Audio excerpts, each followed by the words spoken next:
I was scrolling through my phone when my sister's text popped up.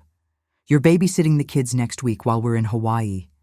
Not asking, telling. "My name is Akira, and I'm about to tell you how I finally stopped being my family's free babysitter. I'm 30 years old. I work as a freelance accountant from my apartment in Tokyo. Sounds normal, right? Wrong. My family thinks I just play on my computer all day. My older sisters are Yuki, 37 with 2 kids, and May, 33 with 1 7-year-old. They're both married, living that perfect suburban dream. Me? I'm single. And apparently, that makes me their personal childcare service. Dad's the worst. "I don't understand this computer nonsense," he told me last month. "Real workers go to the office at 8 and come home at 6. I tried explaining that I earn good money, that my clients depend on me, that I have actual deadlines. Nobody listens. They never have. Being the youngest in this family has always been hell. Everything I got was hand-me-downs. Yuki's old clothes, already out of style by the time they reached me. Their ancient phones. When I was 16, I got my first job just so I could buy something new. But even that wasn't mine. "You need to give us half your paycheck," Mom said. "Yuki needs help with wedding expenses. Half of my minimum wage salary. For my sister, who was 7 years older and had her own job. Now I'm 30 and still getting treated like I'm 16. Every weekend there's some excuse to dump the kids on me. May wants date night. Yuki needs a break. The kids need somewhere to stay while the adults have fun. They love spending time with Aunt Akira," May always says. "Sure, they love me, but they're loud. They want constant attention. They need food every 2 hours. And they want to play when I'm trying to work. My apartment is tiny, 1 bedroom, small office space. When the kids stay over, I sleep on an air mattress because they take my bedroom. I love my nephews, but I'm not their parent. I didn't choose this. The worst part? My parents act like my sisters are these amazing mothers who deserve support, while I'm just the family freeloader. Your sisters work so hard," Mom always says. "You should appreciate they trust you with their children. Trust? They don't have a choice. Free babysitting is free babysitting. Christmas was coming and I'd made other plans, real plans. My friends. Hiroshi, Saki, and Ren had booked a week at a ski resort. We'd been planning it for months. I worked extra hours to finish client projects. Bought new ski gear, stuff I'd never owned because I'd never had the chance. It felt amazing buying something just for me. December 24th, Christmas dinner at my parents' house. I drove over with presents for everyone. The house was empty, except Mom and Dad. "Where is everyone?" I asked. "Oh, you know your sisters," Mom said. "They'll be here eventually." Eventually meant 3 hours later. Yuki showed up first with her husband Takeshi and their kids. Then May arrived with her husband Daisuke and little Ren. Finally, we sat down for dinner. Same conversation as always. Yuki's work drama, May's PTA meetings, the kids' sports teams. I sat there waiting for the right moment to mention my ski trip. "So, Akira," Yuki said without looking up from her phone, "how's the typing going?" "Typing. She calls my accounting work typing." "It's going well," I said. "Actually, I wanted to tell you something." But she wasn't listening. None of them were. Yuki was texting. May was cutting food. My parents were talking to Takeshi about baseball. "I have some news about my holiday plans," I tried again. That's when Yuki looked up with this huge smile. "Oh, perfect timing. I was just about to tell. You were all flying to Hawaii tomorrow morning." Everyone started smiling and nodding. Mom clapped her hands. Dad grinned. May squealed with excitement. They all knew, everyone except me. Me and Takeshi, May and Daisuke, Mom and Dad. We're all going for a week. The flights are booked. Hotels paid for. It's going to be amazing. My stomach dropped. "What about the kids?" Yuki waved her hand like it was nothing. "Oh, we're dropping them at your place tomorrow morning before the airport. You don't mind, right? It's just for a week." Just for a week. A week of 3 kids in my tiny apartment while I was supposed to be skiing with my friends. You didn't ask me, I said. You didn't check if I'm available, Yuki laughed. Come on, Akira, you're always available. You work from home. The words hit like a slap, always available, because my life, my work, my plans didn't matter to them. I put down my chopsticks. No, the silence was deafening. You could hear the kids playing in the living room, completely unaware World War III was about to start. Mom spoke first. What do you mean, no? I mean no. I'm not available to babysit next week. Yuki's smile disappeared. Akira, this is ridiculous. We've already booked everything. That's your problem. You should have asked me first. Asked you? May jumped in. Akira, you don't have anything else going on. You work from home. There it was again. That phrase that made my blood boil. You work from home like it wasn't real. Work. I have plans, I said firmly. What plans? Dad asked. You never go anywhere. The judgment was clear. In their minds, I was just the spinster sister who sat at home doing fake work. I have my own plans for the holidays. Plans that don't involve babysitting. Yuki slammed her hand on the table, making the glasses shake. This is unbelievable. Do you realize you could ruin our entire vacation? Why not cancel? You made these plans without talking to me first. Because you're family, Mom snapped. Family. Helps each other. I almost laughed. When has this family ever helped me? That's not fair, May said, but her voice was shaky. When? When have you been there for me? When I needed help moving? When I was stressed starting my business? When I needed someone after my breakup with Kenji? You were all too busy. Dad finally spoke up. Akira, you're being selfish. Your sisters work hard. They deserve a vacation. And I don't? I don't work hard? I don't deserve a vacation? It's not the same thing. They have families to take care of. So because I'm single, I don't matter? Because I don't have kids, my time isn't valuable? That's not what we're saying, Mom said. But I could see in her eyes it was exactly what she meant. May started crying. Akira, please. We really need this trip. The kids love staying with you, Yuki added defensively. They love staying with me because I let them do whatever they want while I try to work. Do you know how many times I've had to redo projects because little Ren spilled juice on my keyboard? They're just kids, Yuki said. Exactly, they're your kids, not mine. Complete silence, except for laughter from the other room. Everyone stared at me like I'd grown two heads. I can't believe you're doing this, Yuki said quietly. After everything our family has done for you. What has this family done for me? Tell me one thing. She couldn't answer. None of them could. You gave me hand-me-downs until I was 18. You made me give half my paycheck for Yuki's wedding when I was 16, working part-time. You ignore everything about my work and life. You treat me like your personal babysitting service. So tell me, what exactly has this family done for me? Mom's voice got higher. We raised you. We fed you and clothed you. That's called being parents. That's what you're supposed to do.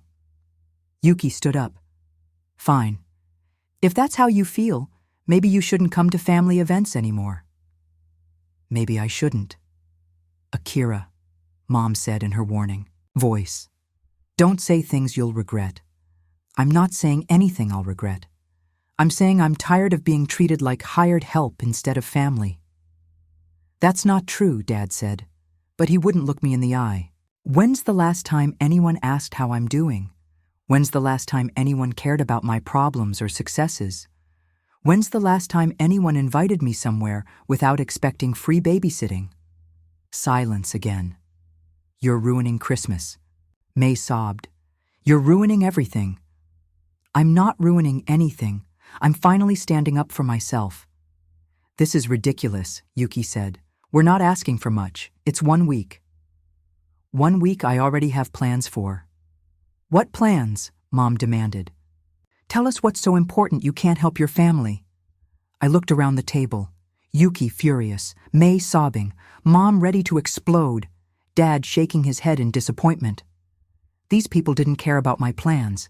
They just wanted to know if they were important enough to inconvenience them. It doesn't matter what my plans are. The point is, I have them, and you didn't bother to ask. So that's it? Yuki asked. You're going to ruin our vacation because you're having a temper tantrum? A temper tantrum. That's what she called me standing up for myself after 30 years. I stood up and grabbed my purse. Akira, sit down, Dad ordered. We're not done. Yes, we are. I told you I'm not babysitting next week. That's final. Figure something else out. Akira, Mom called as I walked toward the door. If you walk out that door, don't expect us to welcome you back. Good. I'm tired of being welcomed only when you need something. And with that, I walked out, got in my car, and drove home. By the time I got home, my phone was buzzing with missed calls and messages. I didn't look right away. I just sat on my couch, still shocked I'd actually done it. 30 years of being the good daughter, the reliable sister, and I'd blown it all up in one night. My hands were shaking. Eventually, I checked. My phone. 7 missed calls, messages piling up. Mom, your behavior tonight was unacceptable. Call me immediately. Dad, Akira, you acted selfishly. This isn't like you. Your mother's blood pressure is up. Yuki, I can't believe you did this to us. You're ungrateful and vile. Thanks for ruining Christmas, May. I've been crying for an hour. How could you be so mean? I stared at the messages. Even now, they still didn't get it. They were mad at me for ruining their plans, not sorry for making assumptions about my life. I turned my phone on silent and went to the kitchen. Leftover ramen in the fridge. My sad Christmas Eve dinner. While I ate alone, they were probably talking about what a terrible person I was. But for the first time in years, I didn't feel terrible about disappointing them. I woke up Christmas morning with my ski clothes laid out, backpack packed. I'd been planning this trip for months. I wasn't letting them ruin it. Before leaving, I wrote a note. I wanted them to understand this wasn't just about 1 week of babysitting. This was about years of being invisible. I told you I wasn't available to babysit this week. I'm at a ski resort in the mountains with my friends until next Sunday. I'm tired of being your reliable babysitter and free help whenever you need it. I'm done being treated like my life doesn't matter. From today forward, I'm cutting off all contact with this family. I taped it to my door and left for the meeting spot where Hiroshi, Saki, and Ren were waiting. You look different, Saki said when I got in the car. Good different. I finally told my family what I really think. About time, Ren said. They've been walking all over you for years. The 2-hour drive felt like the longest and shortest trip of my life. Long because I kept wondering if I'd made a huge mistake. Short because I was so excited to finally do something just for me. When we got to the resort and I checked in, I turned my phone back on. 53 missed calls, dozens of messages, even messages from Takeshi and Daisuke. I read them sitting on my hotel bed. Yuki, we can't believe you actually left. Our Hawaii trip is ruined because of your selfishness. May, come home right now. The kids are asking for you. Mom, Akira, you get back here this instant. You've destroyed Christmas for everyone. Dad, your nephews are standing outside your apartment crying. They don't understand why Aunt Akira abandoned them. You should be ashamed. The guilt hit hard for a second. The image of kids crying outside my door was awful. But then I realized something. They brought the kids anyway. Even after I said no. Even after I walked out. They still thought I was bluffing. Scrolled through message after message of anger, hurt, confusion, demands to come back. Not one apology. Not one person acknowledging maybe they'd been wrong. Not one person understanding why I was upset. I blocked all their numbers. For the first time in years, I had a week of complete peace. We skied every day, ate at nice restaurants, stayed up late talking about everything except family drama. I Didn't worry about anyone else's schedule or needs. It was the best vacation I'd ever had. When I got back the following Sunday, the concierge stopped me in the lobby. "Miss Akira, your parents have been here several times this week asking if you'd..." Returned. Your mother seemed very upset. I thanked him and went up to my apartment. The note was gone from my door. They'd definitely seen it. I felt bad for about 5 minutes, thinking about my parents missing Hawaii to babysit. But then I remembered they were the kids' grandparents. Babysitting their own grandchildren for a week shouldn't be a crisis. It should be normal. 2 days after New Year's, I heard familiar voices outside my apartment. I looked through the peephole and saw them all. Mom, Dad, Yuki, and May standing outside my door. This was it. The confrontation I'd been expecting. I took a deep breath and opened the door. Mom was holding my note, waving it like evidence. "How could you do this to us?" she screamed before I could say hello. "You ruined us. Your father and I missed our vacation because of your selfishness. We had to cancel our tickets," Yuki added. "Do you know how much money we lost?" May was crying again. The kids kept asking where Aunt Akira was. "How could you hurt them like this?" They all started talking at once. Selfish, ungrateful, arrogant. The word arrogant kept coming up. Apparently standing up for myself made me arrogant. I stood in my doorway and listened to them vent. When they finally stopped shouting, I said calmly, "Did you read the whole note?" They looked confused. The last sentence. "Did you read it carefully?" They looked at each other, then back at the note in Mom's hand. I wrote that I was cutting off all contact with this family. Silence. You could see realization hitting them one by one. "You don't mean that," Mom said, but her voice was smaller. "Now, I do mean it. You don't see me as family. You see me as convenient help, free babysitting, nothing more." "That's not true," May protested. "We love you." "Really? When's the last time any of you called just to talk? When's the last time you invited me somewhere without needing me to watch kids? When's the last time anyone treated me like my opinions mattered?" They couldn't answer because we all knew the truth. "Akira, please," Mom said, starting to cry. "We're family. Family sticks together. Family respects each other. Family asks before making plans that involve other people. Family doesn't treat one person like hired help." Dad spoke up. "Maybe we made some mistakes, but you're overreacting. This is ridiculous." Overreacting.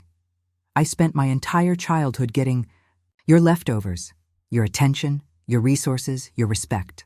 I've spent 3 years being your backup childcare without ever being asked if I wanted that role. And you think I'm overreacting? Yuki stepped forward. "Okay, maybe we should have asked first about this week, but you didn't have to disappear. You scared us. I told you exactly where I was in the note, and I told you I was done being used by this family." "Used?" May was getting emotional again. "We never used you. We thought you enjoyed spending time with the kids." "I do enjoy it, but not every weekend. Not when I'm trying to work. Not when you assume I have nothing better to do with my life." Mom was fully crying now. "Please, Akira. We can work this out. We can do better." For a second, seeing her tears almost broke my resolve. But then I remembered all the times I'd cried alone after being dismissed or ignored or taken for granted. All the times I'd felt invisible in my own family. I'm tired of being the family afterthought. I'm tired of being the one who always has to sacrifice. I'm tired of being ignored until you need something. "But we're your family," Dad said desperately. "This is what families do for each other." "No, Dad, this is what I do for you.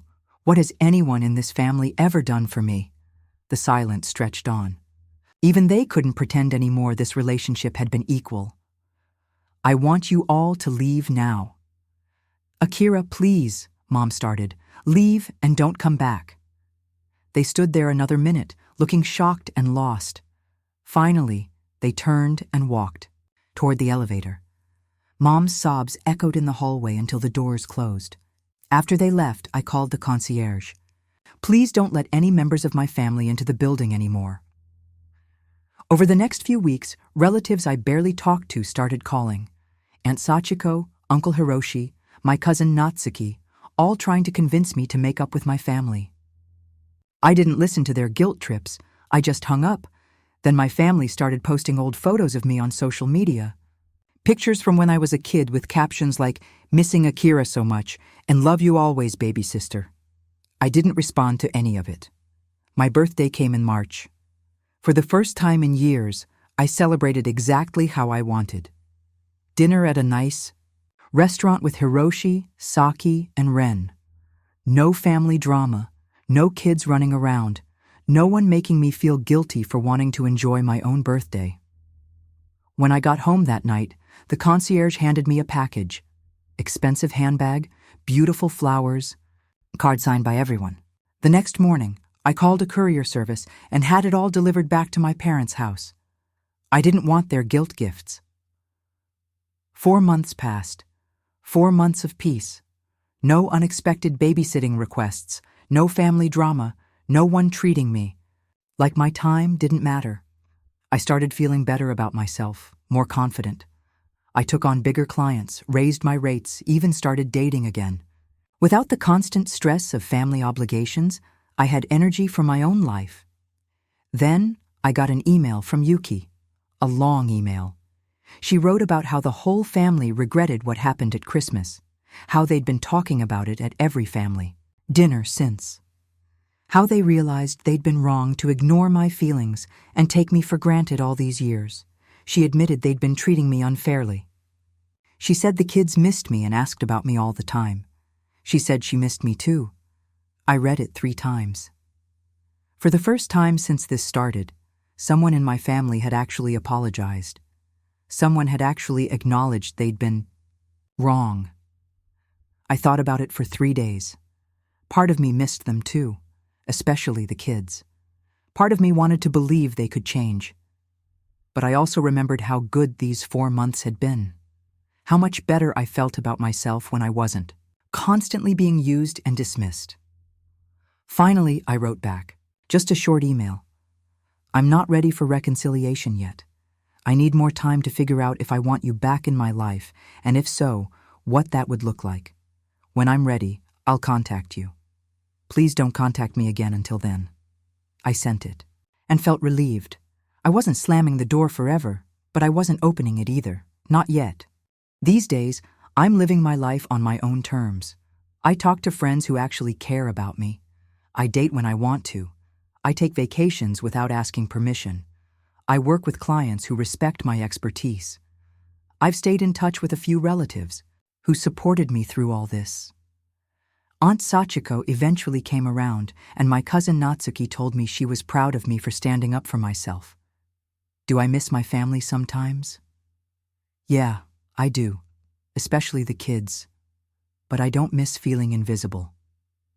I don't miss being taken for granted. And for the first time in 30 years, I'm finally putting myself first.